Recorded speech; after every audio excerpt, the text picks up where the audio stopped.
चलिए समझते हैं। एक परमाणु या एटम अगर स्थायी कहलाता है तो कैसे कहलाता है, कौन होता है स्थायी परमाणु और किस तरीके से वो अपने आप को स्थायी या फिर स्टेबल करता है। देखो, जैसे एक इंसान है, अगर उसको किसी से कोई लेन देन नहीं करना पड़ रहा ना, तो आज मतलब दुनिया का सबसे सुखी इंसान वही कहलाएगा जिसको कोई लेन देन ना करना पड़े, ना किसी से पैसे लेने पड़े, ना किसी को पैसे देने पड़े, ना किसी के साथ पार्टनरशिप करनी पड़े, कुछ ना करना पड़े, तो वो दुनिया का सर्व सबसे सुखी इंसान कहलाएगा। ऐसे ही एक एटम अगर किसी को ना तो इलेक्ट्रॉन देने पड़ रहे हैं, ना किसी से इलेक्ट्रॉन लेने पड़ रहे हैं, ना किसी के साथ इलेक्ट्रॉन शेयर करने पड़ रहे हैं, और वो अकेला इंडिपेंडेंट एग्जिस्ट कर पा रहा है दुनिया में, और उसके साथ कोई भी रिएक्शन करने नहीं आ रहा, ना वो किसी के साथ रिएक्शन करने जा रहा है, वो अकेला खड़ा हुआ है, तो वो व्यक्ति कहलाएगा या फिर वो एटम कहलाएगा कि वो स्थायी है, स्टेबल है। ऐसे दुनिया में ये कुछ एटम्स है, हेनिया के जीरे, helium, neon, argon, krypton, xenon, radon और ऑर्गेनिसन। ये वो है 118 एलिमेंट में से, ये वो एलिमेंट्स हैं या ऐसे एटम हैं जिनको किसी से कोई रिएक्शन नहीं करनी होती, कभी किसी से कोई रिएक्शन नहीं करते, कोई इलेक्ट्रॉनों का लेन देन नहीं करते, कुछ नहीं करते, तो इनको हम स्टेबल एटम्स या एलिमेंट्स मानते हैं। और ऐसा माना जाता है कि मैक्सिमम जो इनके अलावा जितने भी और अदर एलिमेंट्स हैं, टोटल 118 एलिमेंट में से जितने और अदर एलिमेंट बचे, वो सब इनके जैसा बनना चाह रहे हैं कि हमें भी कुछ ना करना पड़े। और ऐसा बनने के लिए उनको करना क्या होता है, इनके जितने इलेक्ट्रॉन आ जाने चाहिए, जैसे किसी के पास अगर 2 इलेक्ट्रॉन है टोटल, तो फिर वो एक स्टेबल एटम हो जाता है हीलियम के जैसे। अगर किसी के पास 10 इलेक्ट्रॉन है, किसी के पास 18 इलेक्ट्रॉन है, किसी के पास 36 इलेक्ट्रॉन है, किसी के पास 54 इलेक्ट्रॉन है, किसी के पास 86 है और किसी के पास 118, अगर इलेक्ट्रॉन आ जाते हैं तो वो एटम फिर किसी दूसरे से रिएक्शन करने की उसको आवश्यकता नहीं पड़ती, और ना वो किसी से फिर लेन देन करता है, ना कुछ करता है, वो वही जैसे जैसे ही इतने इलेक्ट्रॉन हुए, इनमें से कोई भी हो जाए, या तो 2 बचे या 10 बचे या 18 बचे या 36 बचे या फिर 54 बचे या 86 या 118, तो लगभग ऐसा माना जाता है कि सारे जो अदर एलिमेंट्स हैं उनके एटम ऐसा ही करने की कोशिश कर रहे हैं कि हमारे इलेक्ट्रॉन इनके जैसे हो जाएं। जैसे मान लीजिए हमें अपने आप को स्टेबल बनाना, हमारे पड़ोस में कोई व्यक्ति है कि उसको किसी से कोई लेन देन नहीं करना पड़ता, तो जरूर हम पता करने की कोशिश करेंगे उसके पास ऐसा क्या है जिसकी वजह से वो इतना स्टेबल है, और उसकी नकल हम भी करने की कोशिश करेंगे। तो पूरी दुनिया के जितने भी अदर एलिमेंट्स हैं इनको छोड़कर वो सब इन्हीं की नकल करने की कोशिश करते हैं। जैसे एग्जाम्पल के तौर पर सोडियम को ले लीजिए, सोडियम के पास 11 प्रोटॉन और 11 इलेक्ट्रॉन होते हैं। अब इसमें से क्लोरीन को भी ले लो, एक इसके पास 17 प्रोटॉन और 17 ही इलेक्ट्रॉन होते हैं। अब इतने इलेक्ट्रॉन करने की कोशिश, इनमें से कोई भी जो सरल हो, सबसे सरल हो, तो सोडियम को सरल होता है एक इलेक्ट्रॉन डोनेट करना। देखो, सोडियम के पास इनिशियली अगर देखा जाए तो 11 प्रोटॉन होते हैं और सराउंडिंग में 11 इलेक्ट्रॉन तैर रहे होते हैं, तो इलेक्ट्रिकली जितना पॉजिटिव चार्ज उतना ही नेगेटिव चार्ज है, तो इलेक्ट्रिकली ये न्यूट्रल होता है। लेकिन अगर ये अपने आप को स्टेबल करना चाहेगा तो नियॉन के जैसे करने की कोशिश करेगा, क्योंकि 11 से 10 होना बड़ा आसान है, 18 होने में दिक्कत है, 2 होने में भी दिक्कत है, 2 होने में 9 इलेक्ट्रॉन त्यागने पड़ेंगे और 18 होने में 7 इलेक्ट्रॉन कहीं से खींचने पड़ेंगे, दोनों ही काम कठिन है। एक इलेक्ट्रॉन डोनेट करना बड़ा आसान है, तो एक इलेक्ट्रॉन, अब देखो वो किसको डोनेट करता है क्लोरीन के पास 17 इलेक्ट्रॉन है, अब वो इनके जैसा होने की कोशिश करेगा। अब इनमें से सबसे सरल कौन है काम करना, आर्गन के जैसे होना, 18 होना। तो देखो, सोडियम के पास एक इलेक्ट्रॉन एक्स्ट्रा है और क्लोरीन के पास एक इलेक्ट्रॉन कम है, सबने बना दी जोड़ी। अब देखिए क्या होगा कि इसके पास पहले इनिशियली, सोडियम के पास इनिशियली 11 प्रोटॉन और 11 ही इलेक्ट्रॉन है।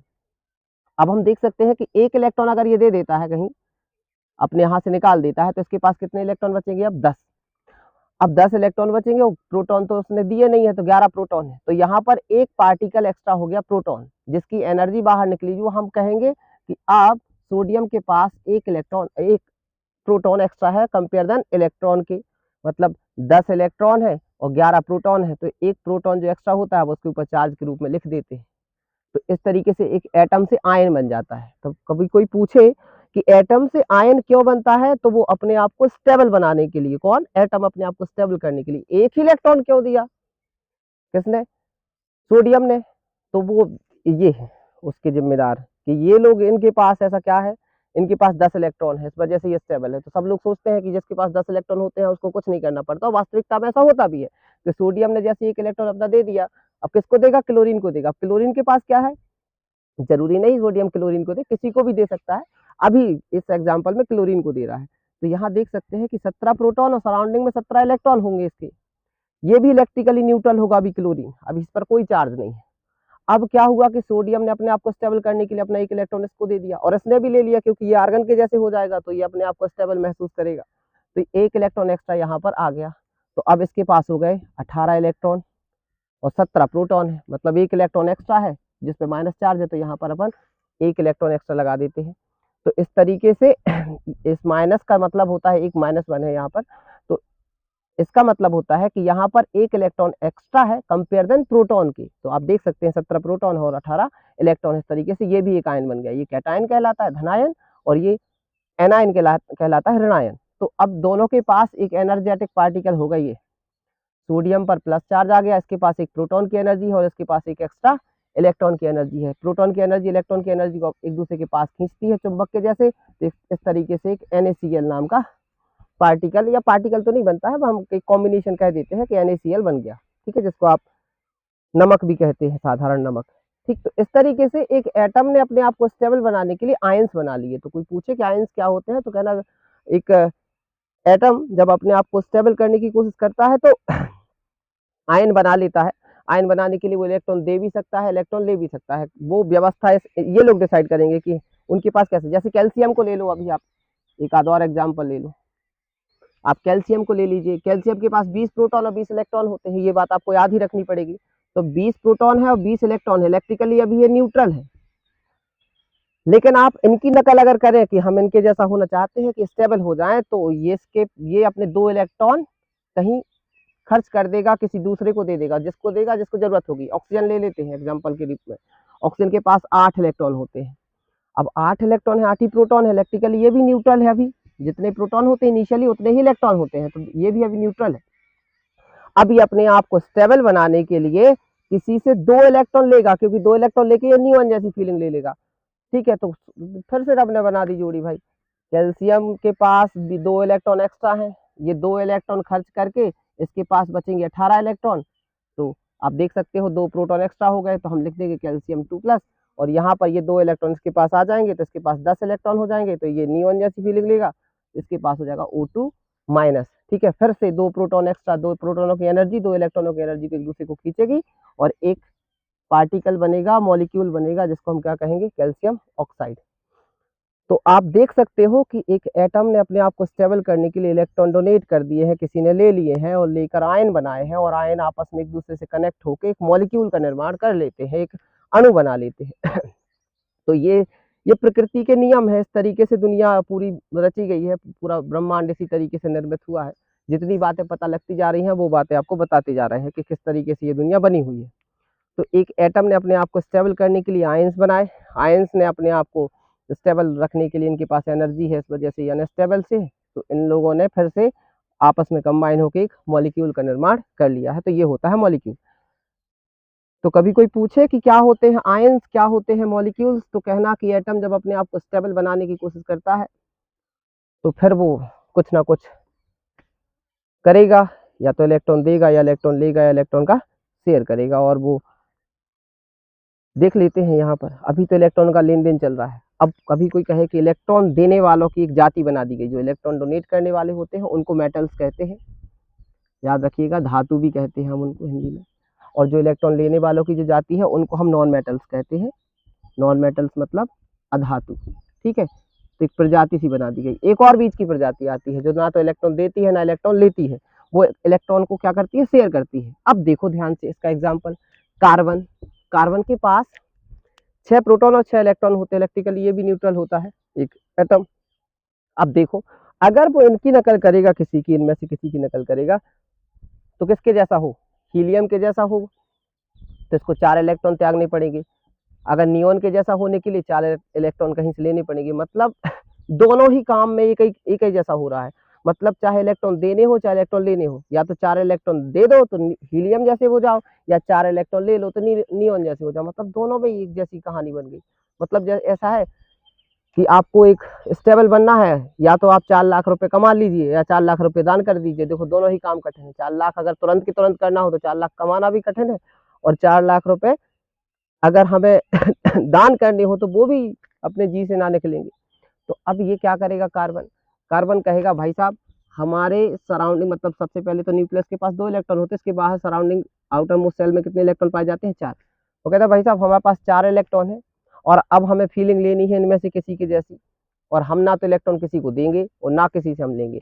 आइए, जैसे हाइड्रोजन आ जाएगा, आइए हमसे इलेक्ट्रॉन शेयर कीजिए और अपने आप को भी स्टेबल बनाइए और हमें भी स्टेबल बनाइए। तो कार्बन ना तो इलेक्ट्रॉन देता है मोस्टली, और ना इलेक्ट्रॉन देता है। हाँ, जबरदस्ती एनर्जी वगैरह दे के निकाल लो तो बात अलग है। अदरवाइज नॉर्मल टेम्परेचर पर ना तो वो इलेक्ट्रॉन देता है ना इलेक्ट्रॉन लेता है, वो इलेक्ट्रॉन केवल क्या करता है? शेयर करता है। और ये जो बॉन्ड बना, इस बॉन्ड को शेयर कर, इलेक्ट्रॉन के शेयर करने की बॉन्ड से जो बॉन्ड केमिकल बॉन्ड बनता है उसको हम कोवलेंट बॉन्ड कहते हैं। क्या कहते हैं? कोवलेंट बॉन्ड या सहसंयोजी बंध। तो कार्बन ने आयन नहीं बनाया, कार्बन ने क्या बनाया? सीधे एक मॉलिक्यूल का निर्माण कर लिया, एक मॉलिक्यूल बना लिया, CH4 जिसको हम कहते हैं। तो एक एटम अपने आप को स्टेबल करने के लिए इलेक्ट्रॉन दे भी सकता है, इलेक्ट्रॉन ले भी सकता है, और इलेक्ट्रॉन शेयर भी कर सकता है, और वो स्टेबल बना लेगा। ये एक तरीका है, ऐसा जरूरी नहीं कि सारे के सारे जितने भी एटम्स है वो इन्हीं के जैसे करें। एक तरीका है, ऑक्टेट लॉ में आता है ये बात कि इन्हीं के जैसा बनना क्यों चाह रहे हैं एटम्स। तो ये एग्जाम्पल दिया जा रहा है आपको केवल ये समझाने के लिए कि एटम्स से आयन और मॉलिक्यूल किस तरीके से बनते हैं, क्यों बनते हैं। और ठीक है, तो कुछ एक एग्जाम्पल है ये। आप इसको यूनिवर्सल ना समझ लेना कि सारे एटम्स ऐसा ही करने की कोशिश कर रहे होंगे, लेकिन एक एग्जाम्पल है कि मोस्टली तो ऐसा करने की कोशिश करते हैं। तो एटम से अब आपको समझ में आ जाएगा, एटम से बनेगा आयन, और फिर बनेगा, और भी बन सकता है मॉलिक्यूल, आयन और अणु बन सकते हैं। ये आयन 2 तरीके के होते हैं, कैटायन जिस पर पॉजिटिव चार्ज होता है जिसने इलेक्ट्रॉन दिए हैं, और एनायन जैसे कि Na+, जितने भी मेटल्स होते हैं सब के सब इलेक्ट्रॉन देते हैं, ठीक है।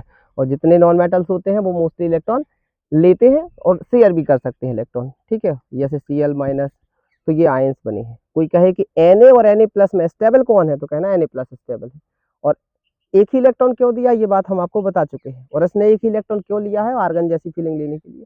और एटम से मॉलिक्यूल भी बन सकते हैं, जैसे कि H2O, ऑक्सीजन, ऑक्सीजन से इलेक्ट्रॉन शेयर करके O2 बनाता है, N2 बनाता है, H2 भी बनाता है। ये सारे काम, जैसे कि ऑक्सीजन का एग्जांपल अगर हम ले लें कि ये O2 ही क्यों बनता है, O4 क्यों नहीं बना, O5 क्यों नहीं बना, तो ऑक्सीजन के पास 8 इलेक्ट्रॉन होते हैं, और ये अपने आप को स्टेबल बनाने के लिए अपने सराउंडिंग में 10 इलेक्ट्रॉन चाहता है, ताकि वो नियॉन की जैसी फीलिंग ले सके कि नियॉन जैसा स्टेबल है, वैसे हम भी हो जाएंगे।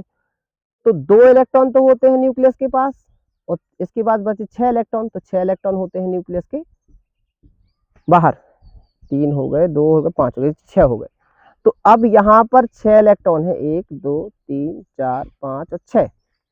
और इसके बाद ऐसे ही दूसरे ऑक्सीजन के एटम के पास भी होंगे 2 इलेक्ट्रॉन न्यूक्लियस के पास। तो देखो जो न्यूक्लियस के पास इलेक्ट्रॉन रहते हैं वो तो कहीं जाने नहीं वाले, वो राजा के द्वारपाल है, सिक्योरिटी गार्ड है, वो कहीं ना जाएंगे। अब कौन जाएगा, कैसे क्या होगा? अगर ये अपने 2 इलेक्ट्रॉन इस तरफ सरका ले और ये 2 अपने इलेक्ट्रॉन इस तरफ सरका ले, तो पता है क्या होगा? होगा ये कि इसको जब ये दो इलेक्ट्रॉन, ये 2 इलेक्ट्रॉन ऐसे इसने सरका लिए इसकी तरफ उसकी तरफ, तो इस न्यूक्लियस को फीलिंग लेनी है नियॉन की जैसी। तो इसको ऐसा लगेगा हमारे सराउंडिंग में 10 इलेक्ट्रॉन है, 1 2 3 4 5, नहीं, 1 2 3 4 5 6 7 8 और 2 अंदर के 10, और इसको नियॉन की जैसी फीलिंग आ जाने वाली है।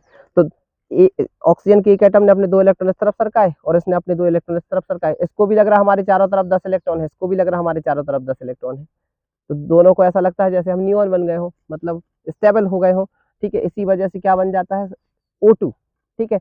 इसी तरीके से नाइट्रोजन भी जब इसको ओपन करेंगे तो फिर O डबल बॉन्ड O लिख देंगे। डबल बॉन्ड लिखने का मतलब होता है एक बॉन्ड पर 2 इलेक्ट्रॉन, तो उनने 2 इलेक्ट्रॉन शेयर करे हैं, तो वही शेयर इलेक्ट्रॉन रखे जाते हैं बीच में कि भाई साहब ये जो O2 है वो 2 इलेक्ट्रॉन शेयर करके बना हुआ है। इसी तरीके से नाइट्रोजन जो होता है इसके पास 7 इलेक्ट्रॉन होते हैं, तो 2 तो होते हैं कहाँ?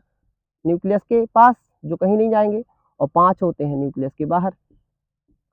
तो अब ऐसे दूसरे एटम के पास भी होगा, 2 होंगे कहाँ? न्यूक्लियस के अंदर, तो मतलब न्यूक्लियस के पास, और 5 होंगे न्यूक्लियस के बाहर। तो अब इसको भी फीलिंग लेनी है। अब कैसा बन जाए ये, इसको ये भी नियॉन के जैसे बनने की कोशिश करता है भाई। वो काम करता है जिसमें सरलता हो। अब अचानक से अगर आयरन के जैसा बनना चाहेगा, अच्छा सराउंडिंग में 18 इलेक्ट्रॉन चाहिए है, तो बहुत ज्यादा मेहनत लग जाएगी। काम सरल हो, आसान हो, जल्दी से हो जाए, वही चाहता है एक एटम। तो अपने ये 3 इलेक्ट्रॉन बाजू में खिसका लेगा, और ये भी अपने 3 इलेक्ट्रॉन बाजू में खिसका लेगा। अब इसको ऐसी फीलिंग आएगी, देखो 5 तो पहले के और 3 बाजू के, इसको इस एटम को ऐसा लग रहा है जैसे ये चारों तरफ हमारे 8 इलेक्ट्रॉन रखे हो बाहर और 2 इलेक्ट्रॉन ये हो गए, तो टोटल मिला के कितने हो गए, 10। उसको ऐसा लग रहा है जैसे हम नियॉन बन गए हो, बिल्कुल ऐसी फीलिंग इसको आती है। तो कितने कितने इलेक्ट्रॉन शेयर करे हैं दोनों ने, 3 इलेक्ट्रॉन शेयर करे हैं, ये बाजू में खिसका लेता। इसके न्यूक्लियस को भी ऐसा लगता है कि हम नियॉन बन गए हो, क्योंकि इसको भी लगता है हमारे सराउंडिंग में 10 इलेक्ट्रॉन है, और इसको भी लगता है हमारे सराउंडिंग में 10 इलेक्ट्रॉन है। तो नाइट्रोजन को जब ओपन करेंगे N2 बनता है, तो आप देख सकते हो कि वो ट्रिपल बॉन्ड बना लेगा इस तरीके से। ठीक है, ट्रिपल बॉन्ड का मतलब पर बॉन्ड 2 इलेक्ट्रॉन होते हैं, तो 2 इलेक्ट्रॉन 2 इलेक्ट्रॉन 2 इलेक्ट्रॉन, इसका भी 3 इसका भी 3, दोनों के शेयर इलेक्ट्रॉन लिख देते हैं। तो अब जब इनको आप ओपन करोगे, तो आप इसको ऐसे लिखोगे O डबल बॉन्ड O। अब ओपन कब करते हैं कोई पूछे तो, जब उसकी रिएक्शन वगैरह बतानी हो कि भाई साहब इस O2 ने एक इलेक्ट्रॉन ऐसा करके कुछ भी किया, फलाना किया, तब। अदरवाइज नहीं तो ऐसे O2 लिख देते हैं। नाइट्रोजन को जब ओपन करेंगे N2 को, तो ऐसे लिखेंगे। अब ये ट्रिपल आपको याद ही रखना पड़ेगा ये कि भाई वो 3 इलेक्ट्रॉन शेयर कर लेता है। क्यों कर लेता है, इसका आंसर हमने आपको दे दिया, नियॉन के जैसी फीलिंग लेना चाहता है। अब H2 को ओपन करेंगे तो H सिंगल बॉन्ड H, क्यों ऐसा, ये हीलियम के जैसी फीलिंग ले रहा है। एक हाइड्रोजन के पास एक इलेक्ट्रॉन, दूसरे हाइड्रोजन के पास एक इलेक्ट्रॉन, भाई जो काम सरल होगा वो काम करेगा वो। तो दोनों अपने एक एक इलेक्ट्रॉन आजू बाजू रख लेते हैं, उनको ऐसा लगने लगता है जैसे कि हमारे सराउंडिंग 2 इलेक्ट्रॉन है, तो हीलियम भी 2 इलेक्ट्रॉन से खुश था, ऐसे ही हाइड्रोजन भी 2 इलेक्ट्रॉन से खुश हो जाता है। इसके न्यूक्लियस को लगता है हमारे सराउंडिंग 2 इलेक्ट्रॉन है, इसके न्यूक्लियस को लगता है हमारे सराउंडिंग 2 इलेक्ट्रॉन है। दोनों को हीलियम जैसी फीलिंग आ रही होती है, बेवकूफ बन रहे होते हैं एक दूसरे से, कोई बात नहीं, आनंद लेने दो। तो भाई इस तरीके से मॉलिक्यूल बन जाते हैं। लेकिन ये मॉलिक्यूल ही बने नहीं रह जाते हैं, ध्यान देना। जैसे H2O क्यों बना, H4O क्यों नहीं बना, इसका कारण क्या है। देखो ऑक्सीजन के पास कितने इलेक्ट्रॉन है, 8। 2 इलेक्ट्रॉन कहाँ होंगे, न्यूक्लियस के पास, ये कहीं ना जाएंगे, ये तो न्यूक्लियस से जुड़े होते हैं। 2 तो रहना जरूरी है, जैसे राजा के आजू बाजू 2 द्वारपाल होना जरूरी है, 2 रक्षक होना जरूरी है, बॉडीगार्ड। इसी तरीके से न्यूक्लियस के पास 2 इलेक्ट्रॉन का होना बहुत जरूरी है, ये ना जाएंगे, ये अगर ये कहीं चलेगा तो विस्फोट हो जाएगा। टोटल 8 इलेक्ट्रॉन है ऑक्सीजन के पास, जिनमें से 2 इलेक्ट्रॉन न्यूक्लियस के पास रहेंगे, बाहर 6 रहेंगे, तो कितने हो गए, 1 2 3 4 5 और 6 बाहर घूम रहे हैं। अब इसको स्टेबल होना है, ये भी अपने आप को नियॉन के जैसा बनाने की कोशिश करेगा। सब नहीं कोशिश करते कि नियॉन के जैसे हमें बनना है, भाई जो काम सरल हो, जैसे 8 इलेक्ट्रॉन है, 2 और आ जाएंगे तो 10 हो जाएंगे, तो नियॉन के जैसे बनने की फीलिंग ले लेगा। तो अब यहाँ पर कौन आएगा, हाइड्रोजन, अपना 1 इलेक्ट्रॉन लेके, और किसके साथ शेयर करेगा, कितने हाइड्रोजन आने चाहिए, बस 2, जितनी जरूरत हो। ये लालची नहीं होते भैया, है ना, कि 10 में काम चल रहा है तो 10 ही, ऐसा नहीं कि सब बोरिया बिस्तर सब भर लिया जाए, ऐसा नहीं। केवल कितने इलेक्ट्रॉन, 2 हाइड्रोजन आ जाएंगे अपना अपना इलेक्ट्रॉन लेके, तो 2 8 तो उसके पास थे ही इलेक्ट्रॉन, 2 हाइड्रोजन लेके आ गया है, तो 10 हो गए, फीलिंग आ गई उसको नियॉन के जैसी। और हाइड्रोजन को ऐसा लग रहा है जैसे हम हीलियम बन गए हो, क्योंकि इसको भी अपने एक इलेक्ट्रॉन शेयर करता है ये। ऑक्सीजन भी अपना 1 इलेक्ट्रॉन हाइड्रोजन के पास रखेगा, और कौन, हाइड्रोजन भी अपना 1 इलेक्ट्रॉन। तो हाइड्रोजन को ऐसा लगेगा हम बन गए हो हीलियम, इस ऑक्सीजन को ऐसा लगेगा जैसे हम बन गए हो नियॉन, दोनों को मजा आ रहा है। इसी वजह से क्या बन जाता है, H2O। शेप भी फिक्स होता है कि ऐसे ही आने चाहिए। अब ऐसा ही शेप क्यों होता है, ये आपको 11th क्लास 4th चैप्टर में सिखाया जाता है, वो बात की बात है। फिलहाल में आप देख लो H2O बन गया है, लेकिन अब यही मॉलिक्यूल बना नहीं रहता है अकेला। नहीं तो सोचो कि H2O बन गया तो पानी बन गया, अभी नहीं बना पानी। अब क्या होगा, ऑक्सीजन किसके साथ जुड़ा हुआ है, हाइड्रोजन के साथ जुड़ा हुआ है, ठीक है। एक इलेक्ट्रॉन शेयर किया है ऑक्सीजन ने और 1 हाइड्रोजन ने, इस तरीके से बना है, यही शेप रहता है भाई, ठीक है। और अभी इसके पास 4 इलेक्ट्रॉन तो ये हो गए, हाइड्रोजन ऑक्सीजन के बीच में 4, 2 ऐसे यहाँ 2 यहाँ, अभी टोटल तो 8 थे, सराउंडिंग में टोटल 8 होने चाहिए ना। तो 2 इलेक्ट्रॉन अभी ये भी है, ये लॉन पेयर कहलाते हैं। इनको हम कहते हैं एकाकी इलेक्ट्रॉन युग्म, या फिर इन्हीं को कहा जाता है लॉन पेयर। लॉन मतलब अलोन पेयर, इसमें से ए हटा दो, अकेले हैं ये, किसी के साथ पेयर नहीं बनाए हुए हैं, लॉन पेयर, एकाकी मतलब अकेला, ठीक है।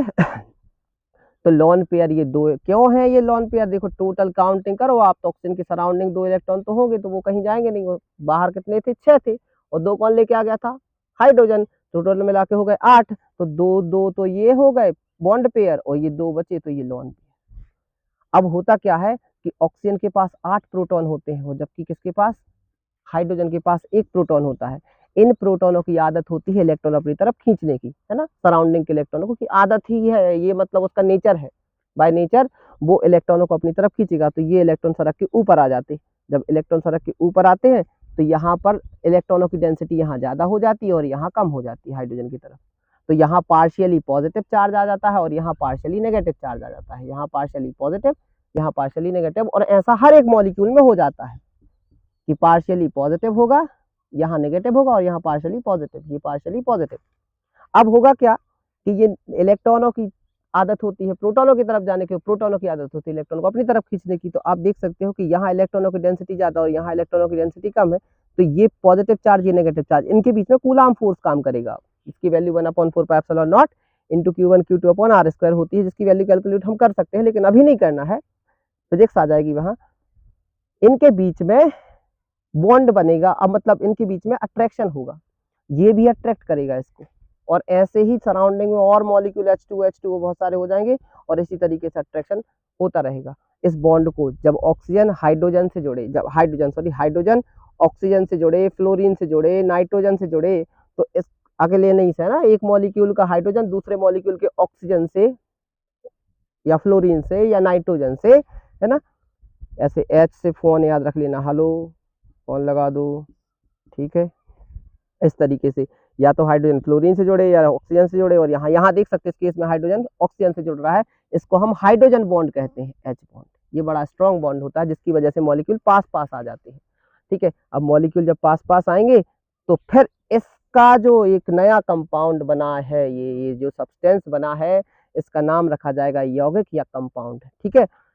अब यौगिक या कंपाउंड नाम रख दिया गया है, कब रखना है नाम यौगिक या फिर कंपाउंड कब कहना है, जब ऐसे मॉलिक्यूल आपस में कंबाइन हो जिनमें डिफरेंट टाइप के एटम हो, जैसे इसमें ऑक्सीजन और हाइड्रोजन है, ठीक है। ऐसे CO2 के अगर मॉलिक्यूल्स पास पास आ गए तो ये भी कंपाउंड बन जाएगा, CO2 भी एक कंपाउंड है। ऐसे अमोनिया के मॉलिक्यूल अगर पास पास आ गए किसी भी कारणवश तो ये भी एक कंपाउंड बन जाएगा।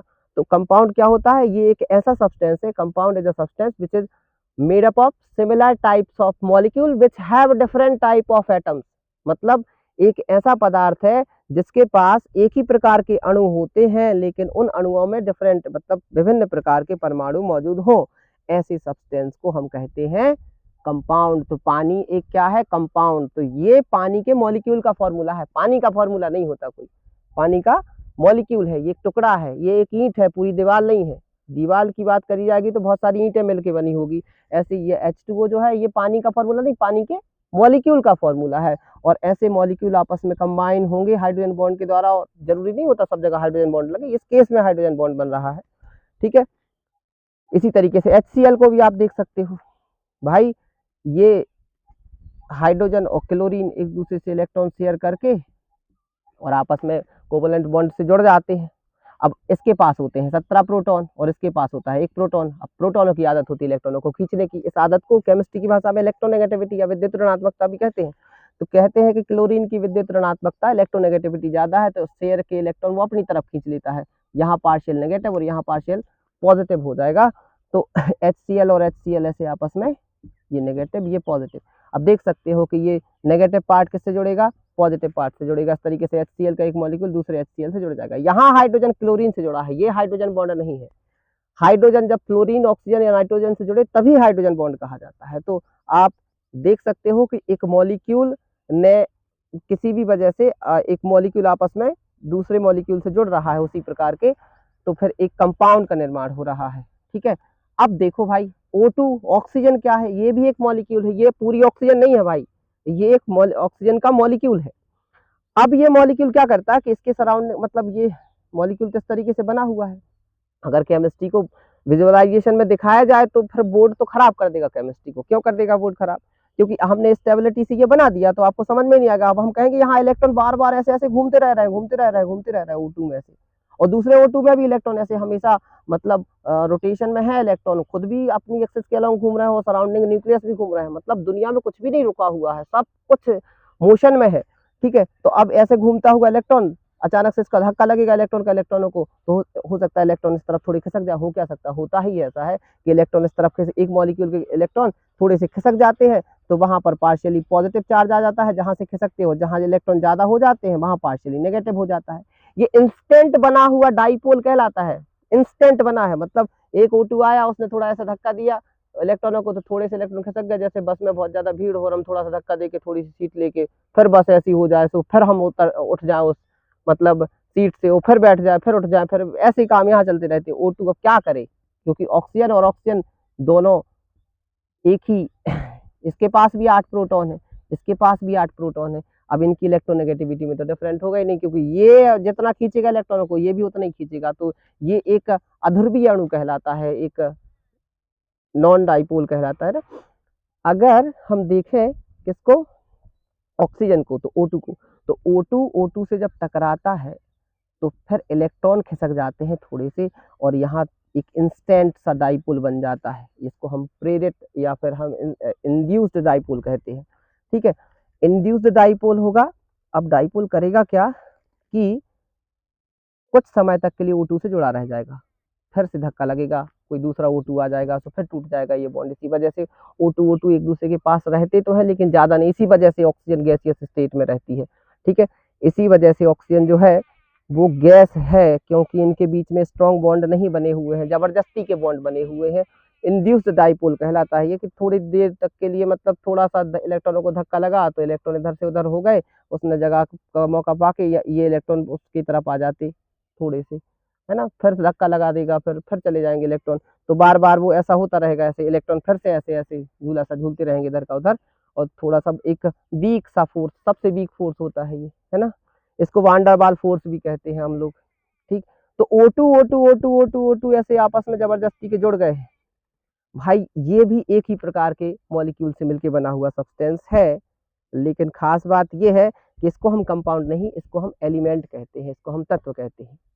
ठीक है, तो एक एलिमेंट या फिर एक तत्व क्या होता है, एक ही प्रकार के परमाणुओं से मिलकर बना हुआ पदार्थ। A substance which is made up of similar types of atoms और similar types of molecule which have similar types of atoms, है ना। या तो एक ही प्रकार के परमाणुओं से मिलकर बना पदार्थ, एक ही प्रकार के परमाणुओं से मिलकर बना पदार्थ कैसे, जैसे हीरा बनता है। हीरा कैसे बनता, कार्बन, एक कार्बन अपने सराउंडिंग में 4 कार्बन ऐसे जोड़े रहता है, फिर 4 कार्बन जोड़ देता है डायमंड। ठीक है, फिर 4 कार्बन ऐसे ऐसे सराउंडिंग में, तो ये एक ही प्रकार के परमाणुओं से मिलकर बना हुआ पदार्थ है। ऐसे ही सारी मेटल्स बनती है। मेटल्स कैसे बनती, जैसे सोडियम है, तो सोडियम के सराउंडिंग 11 प्रोटॉन के सराउंडिंग 11 इलेक्ट्रॉन होते हैं। अब 11 इलेक्ट्रॉन होंगे तो अभी तो ये न्यूट्रल है, लेकिन अपने आप को स्टेबल करने के लिए बाजू में एक इलेक्ट्रॉन गिरा देगा, ऐसे गिराएगा, और एटम ऐसे बहुत सारे एटम्स होंगे वो अपने अपने एक इलेक्ट्रॉन गिरा देंगे। बिल्कुल ऐसा होता है जैसे गुड़ की पट्टी होती ना, कि पूरे गुड़ में और वो मूंगफली के दाने फंसे होते हैं, ऐसे इलेक्ट्रॉनों की भीड़ में, इलेक्ट्रॉनों के समुद्र में प्रोटॉन से फंसे होते हैं। ये जो सब्सटेंस का निर्माण हुआ, ये जो बॉन्ड बनता है इनके बीच में, वो कहलाता है धात्विक बंध या मेटलिक बॉन्ड कहलाता है। तो मेटल्स ऐसे बनती है, आप मेटल मतलब गुड़ की पट्टी समझना। ठीक है, अगर हमने कहा सोडियम मेटल है तो उसमें सोडियम के एटम्स होंगे, वो अपने इलेक्ट्रॉन बाजू में गिरा लेंगे थोड़े से, जिसकी वजह से वहां नेगेटिव चार्ज आ जाएगा, और जहां से जाएंगे वहां पॉजिटिव चार्ज आ जाएगा, प्लस माइनस आपस में एक दूसरे से कनेक्टेड होके और एक सब्सटेंस मतलब एक मेटल का निर्माण कर लेते हैं। तो ये भी एक ही प्रकार के परमाणुओं से मिलकर बने पदार्थ है, तो इनको भी एलिमेंट कहेंगे, इनको भी हम तत्व कहेंगे। ठीक है, तो एलिमेंट 2 कैटेगरी में होते हैं, या तो एक ही टाइप के एटम से मिलकर बने होंगे या फिर एक ही टाइप के मॉलिक्यूल से मिलकर बने होंगे, जिनके पास एक ही टाइप के एटम्स पाए जाएंगे। ये बातें जैसे N2 आपस में कनेक्टेड हो जाए तो हम कहेंगे कौन सा एलिमेंट बनाइए, नाइट्रोजन। H2 आपस में कनेक्टेड हो जाए तो हम क्या कहेंगे, कौन सी गैस बन गई है, हाइड्रोजन। ये भी एलिमेंट है, ये भी एलिमेंट है, ये भी एलिमेंट है, ये भी एलिमेंट है। लेकिन अगर H2 आपस में कंबाइन हो जाए तो ये एलिमेंट नहीं है, इसको हम कंपाउंड कहेंगे, इसको हम यौगिक कहेंगे। ठीक है, तो ये बेसिक है केमिस्ट्री का, जिनको आप जान जाओगे तो बहुत सारे दूसरे टॉपिक जरूर समझ जाओगे, अगर आप इन बातों के बारे में समझ गए तो एक एटम ने, अब एक बार समराइज कर लेते हैं, एक एटम ने अपने आप को स्टेबल बनाने के लिए या तो आयन बनाएगा या फिर मॉलिक्यूल बनाएगा। जब आयन बनाएगा, इनके बीच में जो बॉन्ड बनेगा इसको आयनिक बॉन्ड कहेंगे, है ना। आयनिक बॉन्ड बनेंगे। ये इस तरीके से नहीं होता कि Na से Cl बन गया, Na के चारों तरफ 6 Cl होते हैं इस तरीके से, एक Cl ऐसे, फिर एक Cl के चारों तरफ 6 Na होंगे ऐसे, इस तरीके से, ये Cl, तो ये आयनिक कंपाउंड कहलाता है ना। इसको क्या कौन सा कंपाउंड कहेंगे? Ionic compound. इस तरीके से ऐसे कनेक्टेड जाल सा बना लेता है ना, लैटिस। तो एक एटम ने अपने आप को स्टेबल करने के लिए पहले क्या बनाया? आयन। आयन दो टाइप के होंगे, इलेक्ट्रॉन डोनेट कर देगा तो कैटायन पॉजिटिव, और अगर गेन कर लेगा तो एनायन। और मॉलिक्यूल बना लिए, या तो मॉलिक्यूल बनाएगा, व्यवस्था पर डिपेंड करेगा कि इलेक्ट्रॉन डोनेट करने हैं कि शेयर करने हैं, ठीक है। मॉलिक्यूल दो प्रकार के बन रहे हैं, एक जिसमें एक ही टाइप के एटम्स है, और एक जिसमें डिफरेंट टाइप के एटम है। एग्जांपल के लिए H2O, फिर H2O आपस में कंबाइन होंगे तो कंपाउंड बनेगा। O2 अगर आपस में कंबाइन हो गए तो एलिमेंट बन जाएगा। N2 आपस में कंबाइन हो गए तो भी एलिमेंट बन जाएगा। H2 आपस में कंबाइन हो गए तो भी एलिमेंट बन जाएगा। और एलिमेंट का एक और कैटेगरी हमने बताई है कि एक ही टाइप के एटम आपस में कंबाइन हो जाते हैं तो भी वो एलिमेंट ही कहलाता है, तत्व ही कहलाता है। मेटल इसका एग्जाम्पल है, ग्रेफाइट इसका एग्जाम्पल है, आपका डायमंड इसका एग्जाम्पल है, ठीक है। तो इस तरीके से ये अब खास बात ये है, जिनमें एक ही टाइप के पार्टिकल पाए जाते हैं उनको हम प्योर सब्सटेंस कहते हैं विज्ञान की भाषा में, साइंस की भाषा में। जैसे कि पानी है तो प्योर वाटर कौन कहलाता है? जिसमें H2O के अलावा कोई ना हो, ठीक है। प्योर ऑक्सीजन कौन कहलाती है? जिसके O2 के अलावा कोई ना हो। अब मान लीजिए हमने किसी भी तरीके से O2 और H2O को आपस में मिक्स कर दिया, तो अब ये कहलाएगा मिक्सचर।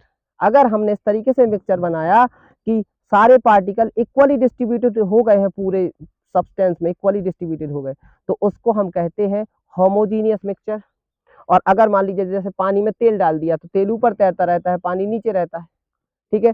तो अगर इस तरीके का मिक्सचर बनाया जिसमें इक्वली डिस्ट्रीब्यूशन नहीं हुआ है पूरे, मतलब पानी में जैसे नमक घोल दिया जाए तो नमक पूरे में एक एक पार्टिकल घुल जाएगा। और जहाँ कहीं पर भी अगर एक कंटेनर में हमने पानी लिया और इसमें नमक घोला, हम कहीं भी हाथ लगाएंगे तो वहाँ पानी और नमक, मतलब एक होमोजीनियस मिक्सचर कहलाता है, समांगी मिश्रण। और अगर मान लीजिए ऐसा हुआ कि जो पानी है उसमें हमने तेल डाला और तेल बाहर है, ऐसे दूध में भी होता है, दूध आप देख सकते हो कुछ देर तक के लिए रख देते हैं तो ऊपर साड़ी सी जम जाती है। तो आप जब एक ऐसा मिक्सचर हो जिसमें पार्टिकल इक्वली डिस्ट्रीब्यूटेड हो पूरे सब्सटेंस में, जैसे पानी में नमक, पानी में शक्कर, पानी में ग्लूकोज घोल दो आप, पानी में अल्कोहल घोल दो आप, तो ये कहलाता है होमोजीनियस मिक्सचर। और होमोजीनियस मिक्सचर मतलब समांगी मिश्रण। और इसी समांगी मिश्रण का एक और नाम रखा गया है जिसको कहते हैं हम लोग विलयन या फिर सॉल्यूशन, ठीक है। और जब इक्वली डिस्ट्रीब्यूशन ना हो, जैसे पानी में तेल हो गया, दूध भी नहीं होता, अगर आप एक मतलब दूध को देखो अगर, और माइक्रोस्कोप से देखना पड़ता है तो उसमें प्रोटीन के बहुत बड़े बड़े मॉलिक्यूल्स मतलब इधर से उधर होते हैं। और आप इसको देख भी सकते हो, कुछ देर तक के लिए अगर हम रखा रहने दें तो वो थक्के से जम जाते, जिसको अपन दही कहते। तो अगर इक्वली डिस्ट्रीब्यूट नहीं होता है तो उसको हम कहते हैं हेट्रोजीनियस या फिर विषमांगी मिश्रण कहा जाता है हिंदी में, है ना, हेट्रोजीनियस मिक्सचर। तो आप लोगों के सिलेबस में 12th क्लास के सिलेबस में है सॉल्यूशन। तो सॉल्यूशन का डेफिनेशन क्या है? Solution is a homogeneous mixture, है ना। मतलब जब दो या दो से अधिक पदार्थ आपस में एक दूसरे में इस तरीके से मिक्स होंगे कि वो इक्वली डिस्ट्रीब्यूटेड हो जाए पूरे में, और ओवरऑल पूरा जो मिक्सचर बने। जैसे एक मिक्सचर है तो आप कहीं पर भी टच करो तो कंपोजिशन सेम निकलना चाहिए। ऐसा नहीं कि एक जगह पे पानी पानी निकल, एक जगह पे नमक नमक निकले, ऐसा नहीं। कंपोजिशन सेम होने का मतलब होता है, संगठन समान होने का मतलब होता है कि जैसे मान लीजिए यहाँ पानी का एक पार्टिकल है और नमक के दो पार्टिकल है, मान लीजिए, तो कहीं पर भी टच कर लो यही सेम कंपोजिशन होना चाहिए कि एक पार्टिकल पानी का, एक पार्टिकल नमक का। तो इसको हम क्या कहते हैं? होमोजीनियस